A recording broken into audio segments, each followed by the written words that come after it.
শুভ সকাল আমার প্রিয় বন্ধুরা, আশা করি তোমরা প্রত্যেকে যে যেখানে আছো খুবই ভালো আছো এবং সুস্থ আছো। আমিও কিন্তু বেশ আছি। আজ হচ্ছে শনিবার, এখন সময় হয়ে গেছে সকাল 7টা। সকাল সকাল ঘুম থেকে উঠে ফ্রেশ হয়ে চলে এসেছি নিচে এসে দেখলাম কাজবাজ কিছুই হয়নি এখনো। আসলে দিদি ফোন করেছিল, দিদির আসতে একটু লেট হবে, তাই আমি আবার একটু লেট করেই নিচে নেমেছি। আর নিচে নেমে আমি চলে এসেছি বাইরে এসে দেখলাম গাছে বেশ কিছু লঙ্কা হয়েছে। তাই ভাবলাম এখনো যেহেতু কাজকর্ম হয়নি, লঙ্কাগুলোকে ছিঁড়ে নিই। আর একটা জিনিস জানো তো, নিজেদের বাড়িতে যখন কোনো কিছু লাগানো হয়, ফুল বা ফল, খুবই ভালো লাগে যখন দেখা যায় ফুল হয়েছে বা ফল হয়েছে। আমার তো খুবই ভালো লাগে, তবে সব সময় তো মামামকে নিয়ে আর যাওয়া হয় না। আমি গেলে তো মামার সাথে চলে যাবে, তাই এই দিকটা বেশি আমার শাশুড়ি মা আর মামামের পাপাই দেখাশোনা করে। তবে আমাদের বাড়িতে কিন্তু প্রচুর গাছপালা রয়েছে, সেটা সবজির গাছপালাই বেশি। এখানে এই যে দিদির কিন্তু কাজকর্ম করে দেওয়া হয়ে গেছে।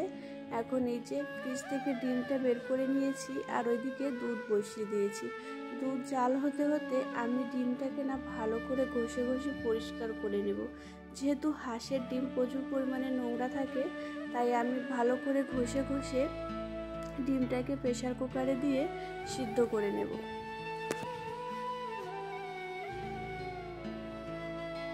আমি যে কোনো জিনিস সিদ্ধ করতে হলে না, সেটা প্রেসার কুকারে দিয়েই করি।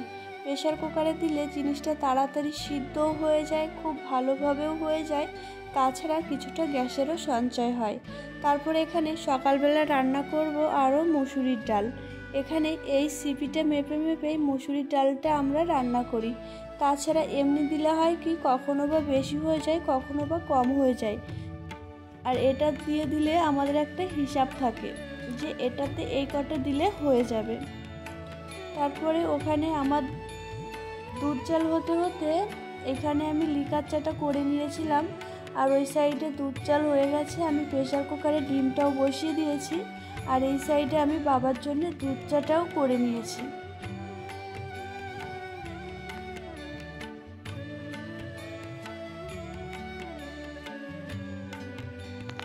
এখানে আমি মুসুরির ডালটা না কড়াইতে দিয়ে দিয়েছি। আগের দিন প্রেসার কুকারে দিয়েছিলাম, খেতে একদমই ভালো লেগেছিল না, তাই আজ আমি পুরোটা কড়াইতেই করব, একটু টাইম বেশি লাগলেও। তারপরে এখানে আমি ভাত বসিয়ে দিয়েছি।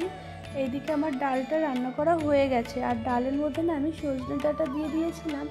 এগুলো আমাদের গাছের সজনে ডাঁটা, পেড়ে ফ্রিজে রেখে দেওয়া হয়েছে, যখন প্রয়োজন মতো হয় তখন আমরা খাই।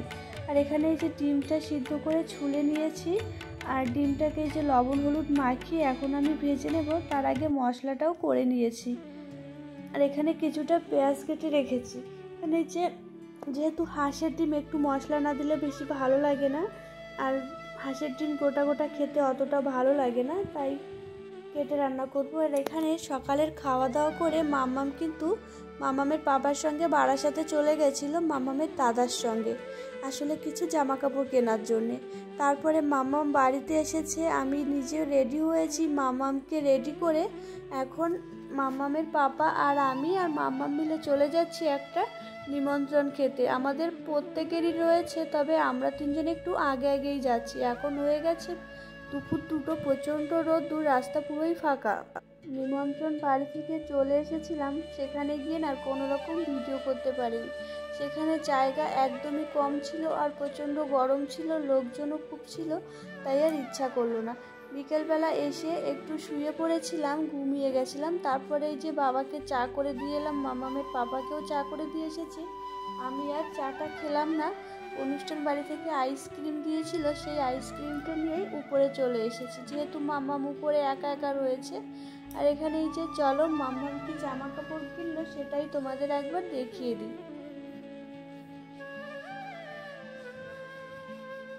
ভাবলেও কেমন লাগে, আমার সেই ছোট্ট মেয়েটা কত বড় হয়ে গেছে, সে কিনা একা পাপার সঙ্গে শপিং করতে চলে গেছে।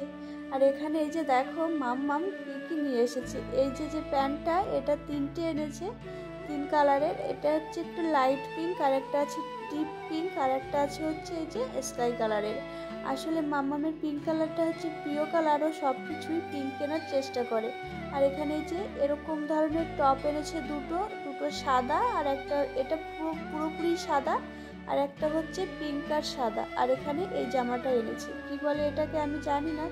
যাই হোক, আমার মাম্মামের জামাগুলো কেমন লেগেছে অবশ্যই তোমরা কমেন্ট করে জানিও। আর মাম্মাম কিন্তু আজ যে জামাটা কিনে এনেছে সেটা পরেই গেছিল, আমি কিছুতেই ওকে শোনাতে পারলাম না যে এটা দিতে হবে। এই এখন কটা বাজে বল, কটা বাজে? 12টা বাজে। তুই এখন ঘুম থেকে উঠলি, আবার কখন ঘুমাবি? আমাকে ঘুমোতে দিবি না? বল, আমাকে ঘুমোতে দিবি না? মুখে কথা বল।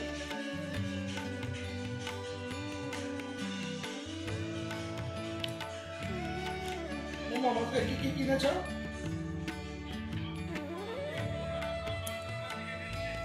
পাপার জন্য ওটা কিনে আনলি, মার জন্য কিছু আনলি না, মা তোকে ভালোবাসবে না। বাসি না তুই আমার জন্য কিছু আনিস নি কেন?